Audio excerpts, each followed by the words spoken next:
r/AskReddit. What's something a teacher did at school that you're still mad about?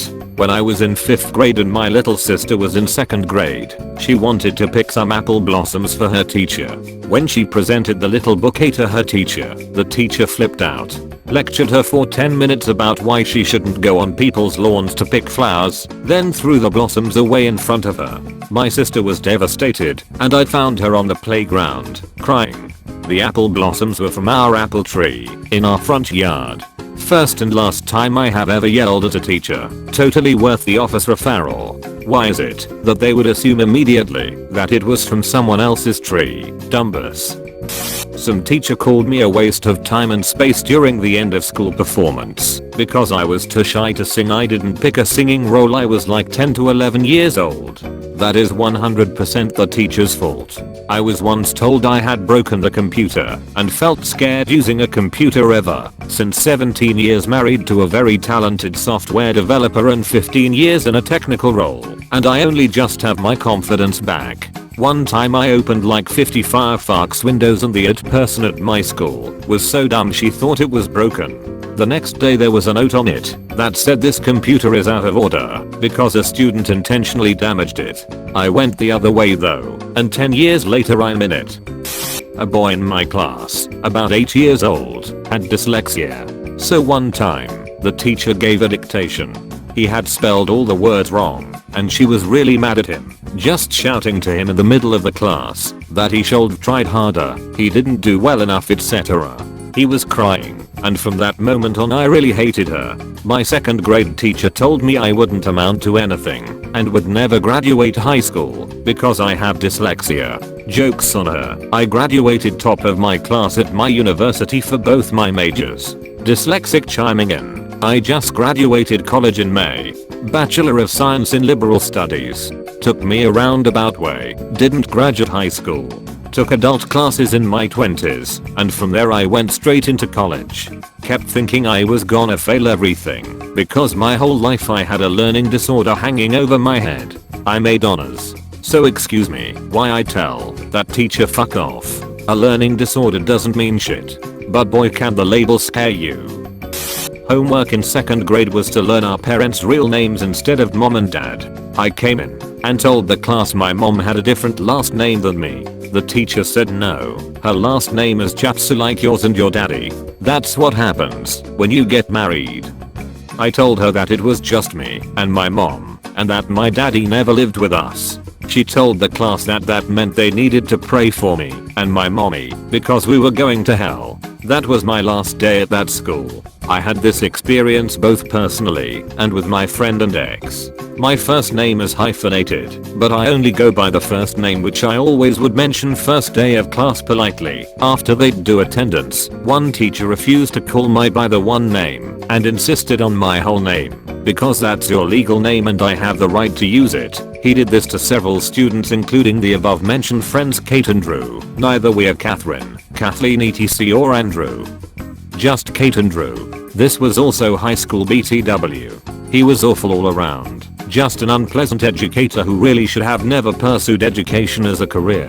This teacher fell off a ladder 2 years later, and before we graduated and died. No one at school went, and it came out later that other teachers had issues with him calling them whatever he felt they should be called. Such a hill to literally and figuratively die on. I went to a high school that had a uniform. We were supposed to have our shirts tucked in at all times. I was walking into English class, between bells, tucking in my shirt because it came up out of my skirt while I was taking my cardigan off. My English teacher stopped me and asked, "Were you just tucking your shirt in?" I told her I was, and she promptly wrote me up for having had my shirt untucked. It was utter bullshit, and I lost total respect for her. In high school we had to tuck our shirts in, unless it was a sweater. I even went and made sure with the teacher it was okay and she said, "Why would you tuck a sweater in?" A few weeks later she wrote me up for not tucking in my sweater. I was not happy with her. Little me was obsessed with two things, dinosaurs until I saw Jurassic Park, and space. I was obsessed. In 3rd grade we had an assignment where we had to talk about orbits. I wrote examples like the moon orbits the earth orbits the sun, and the sun orbits the Milky Way. My teacher gave me a D and refused to listen to me that what I had said was true. We didn't have computers in the classroom, so there was no way to look it up. I tried to bring a book with it the next day, but she blew me off. Joke's on her though, because I'm about to get my PhD in astronomy. She didn't believe the sun orbiting around the center of the Milky Way. She wasn't anti-Copernican. Just remember that you're standing on a planet that's evolving and revolving at 900 miles an hour. That's orbiting at 19 miles a second. So it's reckoned, a sun that is the source of so much power. The sun and you and me, and all the stars that we can see, are moving at 6 million miles a day in an outer spiral arm, 200,000 miles an hour, round a galaxy we call the Milky Way. Our galaxy itself contains 300 billion stars. It's 100,000 light years side to side. It bulges in the middle 16,000 light years thick, but out by us, it's just 3,000 light years wide. We are 30,000 light years from galactic central point. We go round every 200 million years. And our galaxy is only one of millions and billions in this amazing and expanding universe. The universe itself keeps on expanding and expanding in all of the directions it can whiz, as fast as it can go, at the speed of light, 12 million miles a minute, and that's the fastest speed there is. So remember, when you're feeling very small and insecure, how amazingly unlikely is your birth. And pray that there's intelligent life somewhere up in space, because there's bugger all down here on Earth. They thought I was doing coke in class at the age of 14. Still bitter about that 5-day in school suspension.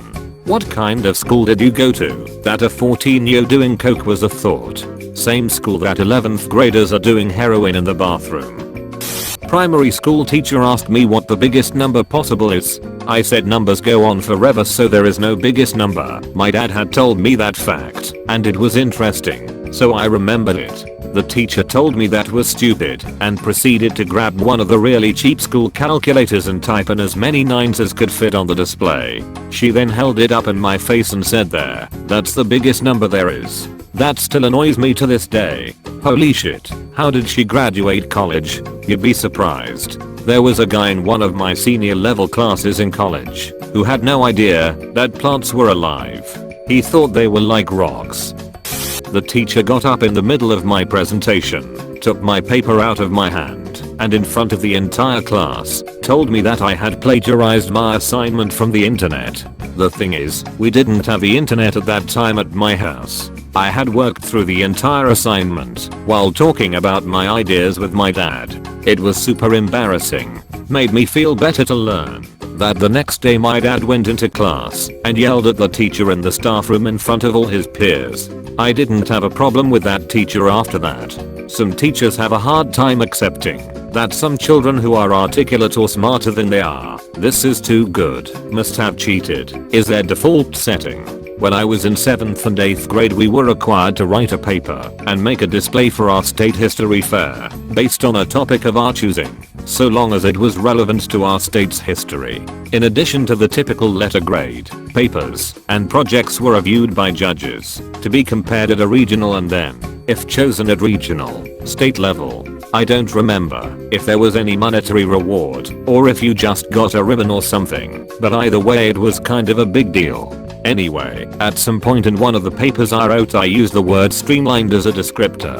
My history teacher told me I needed to change it, reason being to the effect of the word being above an 8th grade reading level and the judges reviewing my paper would assume I plagiarized it and would disqualify my paper as a result. My teacher was an alright guy and didn't normally discredit his own students like that, so I knew it was an out of his hands thing and I don't blame him for it. All this to say, it's fucking stupid that administrations can't accept students being ahead of the curve and actively punish them for being so. In about 1966, when I was 6Y/0, our class was making some sort of valentines with multiple folds on which we were supposed to write little Valentine's Day messages. The teacher was wandering between the desks while scanning our projects. At one point I guess I had written on the wrong side of one of the folds. So she stopped at my desk, grabbed my hand, and slammed it down forcefully on the desktop. It hurt and was very embarrassing. Fuck her. I hope the 54 years she has lived since then have been miserable. In biology class, the teacher was teaching about DNA. He wanted to give us a sense of the overwhelming number of combinations a DNA strand can have. So he created a simplified version. Picture a strand of DNA as if it's a ladder. This ladder has 6 rungs, and each rung is either red or blue. How many different possible ladders are there? We separated into groups to answer this question, and the first table to get it right gets 5 extra points on the next quiz. I raise my hand and say the answer is 64. He says no, the answer is in the billions. I say no, it's 64. He tells me to sit down and continues with the lesson. No one gets any points. I go home and literally type out every possible options. I print it out and give it to him. It's a document that looks like this. 0000000 0000001 0000010 0000011. I show it to him. He says he's impressed with the work I did, but that my answer is wrong. But he'll give me the 5 extra points anyway. So goddamned frustrating. Later on he tells me he asked the app chemistry teacher, and it turns out I was right. Edit. Fixed some details. Told me that I wasn't worthy of anyone's respect. Broke a kid's phone and lied about it to assistant principals. Yelled at my choir director for playing the piano while there was app testing going on when it was her first year at the school and many of her students were present. The list goes on and on. Fuck that guy. Graded the boys and girls differently. She was my middle school history and speech teacher, and we knew she was grading the boys much more harshly than the girls. We couldn't prove it while I was at that school, but we knew. A couple years after my class graduated, a group of students who had the same thoughts set her up in a grading sting. Essentially, 2 boys and 2 girls wrote the same paper for an assignment. Not literally the same, because that would have been cheating, but they all argued the same points in the same way, just with different wording and structure in their papers. The boys got C's and the girls got A's. They took the papers to the headmaster and had him read them with all of this in mind. She was asked to resign shortly thereafter. What still pisses me off is that nobody believed us when I was in school there. It was a serious source of stress for me then too, since I was very motivated by my grades and just could not figure out why I was struggling so much with her classes. I had a teacher like that. We had to work on surrealism in literature, and I was pretty much good at it, and my classmates knew it. One day we had a big oral exam and a girl came to me for help as she couldn't understand surrealism. So we took the hardest poem I could find, Fata Morgana by Andre Breton, and we went through all the concepts of surrealism. She went to the exam, got this poem by chance, and got a 17/20 in France, which is pretty much impossible to get. Next day I got the exam. Same teacher, same text, Fata Morgana. Basically I went confident and gave everything the girl said plus more infos. Got a D, 9/20. So I told the teacher it's unfair, as I gave a lesson to the girl the day before, and I added basically informations to something pretty good at the beginning. Well, you know, sometime there are things we cannot explain by just explaining them, bitch. I could have slapped her. Well, couple months later I saw her cheating on her husband in the streets of Paris while 4 months pregnant, so I slipped the information casually to a couple classmates. Last grade in high school there was a chemistry teacher in my school who had 2 different sections of the same class, both with too many students due to amazing provincial budget management. My class, this guy routinely called the dumb kids up to the board and made them sweat in front of everyone when they clearly didn't have an answer, shouted at kids who didn't study, and was generally being an angry dick. It was normal for kids to just walk away to drop out of it when we shuttled between the classroom and lab. I wasn't one of the dumb kids, so I didn't get much direct abuse, but I ended up dropping because I was sick of being constantly stressed and angry. At first I figured he was just being an asshole to clear out the extra students and I hated him for that, but I could at least understand that he was put in a bad position. I later found out about the other class, overloaded with kids, like mine was, but no angry outbursts. He played music during quiet study times, and generally treated everyone nicely. The guy was running a fucking experiment without telling anyone. 26 years later, I'm still pissed off when I see him around the community. Edit. Typo. I really hate this. A teacher can literally be the difference in a child pursuing a subject, especially in STEM related subjects. Kids who are struggling but still have an interest in the subject are more likely to improve over time, so long as they have the right support. I had a friend in college who really went above and beyond on a programming assignment. She thought of everything. Part of the teacher's test was trying to break the program. Done in class as a presentation thing. The teacher couldn't break it and marked her down for not following the rules. What my friends did was outside the scope of what was required, but nowhere in the rules did say not to, and if anything should have been given extra points for really digging in and learning more. On the last day of school, my homeroom teacher took me out into the hall and told me she thought it was her moral obligation to tell me I'm a horrible person. No specifics, no advice, just I'm a horrible person. I was never in trouble in school, always tried my best to be kind, and was even the valedictorian. I spent the rest of the period pretending I wasn't crying, because my friends still had a final in the afternoon they were studying for, and needed to pass. I was terrible at maths as I'd been moved up to the top class, and couldn't keep up. The teacher knew I was a donkey, and would always ask me back quote, to make sure I'm listening, yet would laugh along with everyone else when I didn't know an answer, or would get it wrong. Reminds of the time in 5th grade math, I said area of triangle is breadth times width, and I got made fun of by the teacher for a minute straight. What do you mean breathe? Making an exhalation noise, times width. I was the only junior in the class. The rest were jock type seniors. I was the only one to get a C in the class, while the rest got A's. It was ridiculous, because the teacher couldn't justify my getting a C. Edit. I had an average of about 91% in high school, and that was my first and only C. This is extra fucked up, because a lot of competitive colleges and universities have a policy that disqualifies students who have even one C on their transcripts. So, this teacher theoretically could have ruined your chances at your dream school because of this.